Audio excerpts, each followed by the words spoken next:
if you ask people what is the state of affairs when it comes to the drawings that we're putting out now, I feel like most people are going to say back in the good old days. Yeah. Like things were more clear and simple and concise.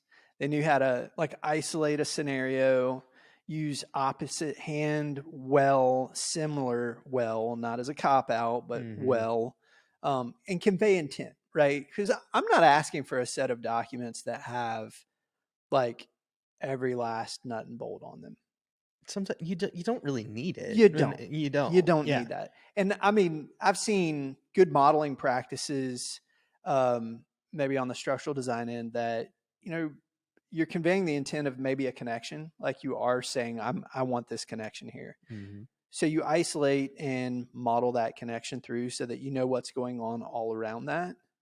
But then you are able to, you know, convey that, well, I want this to happen again in these locations.